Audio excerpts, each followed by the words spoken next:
धुळे लोकसभा मतदारसंघासाठी उद्या मतदानाची प्रक्रिया पार पडणार आहे। मतदानासाठी जिल्हा प्रशासन सज्ज झाले असून नागरिकांनी जास्तीत जास्त मतदान करण्याचे आवाहन प्रशासनाच्या वतीने करण्यात आले आहे। धुळेमध्ये युथ क्लबच्या तरुणांनी आज शहरातील विविध भागात मतदान करण्यासाठी बाहेर पडण्याचे आवाहन करणारी जनजागृती मोहीम राबवली होती।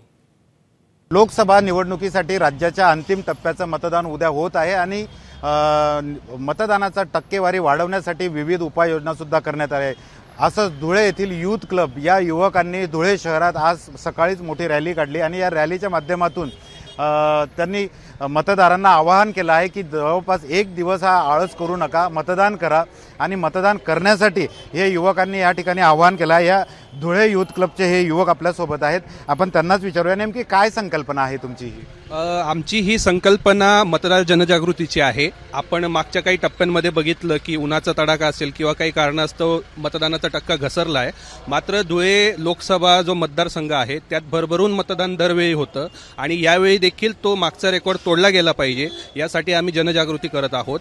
चांगल्या प्रकारे स्लोगन्स या ठिकाणी त्यांनी धुळेकरांसाठी या ठिकाणी लिहून आणलेले आहेत। आपण जर का बघितलं तर या दीदीनी खूप छान असं पोस्टर लिहून आणलेलं आहे, तुमच्या मताची किंमत ही मीठ मिरची इतकी समजू नका, असंही तिचं म्हणणं आहे। आपण तिलाच विचारूया नेमकं काय सुचवायचं तुला धुळेकरांना? मला धुळेकरांना एवढं सुचवायचं आहे की डॉक्टर बाबासाहेब आंबेडकरांनी आपल्याला संविधानात जो अधिकार दिला आहे मतदान करण्याचा, मतदान कोणाला करायचा हा आपला अधिकार आहे, पण मतदान करा, नक्की करा, सगळ्यांनी करा।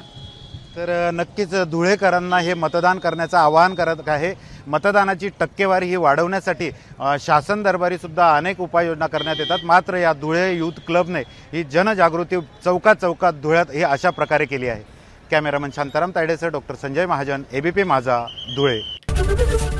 एबीपी माझा, उघडा डोळे बघा नीट।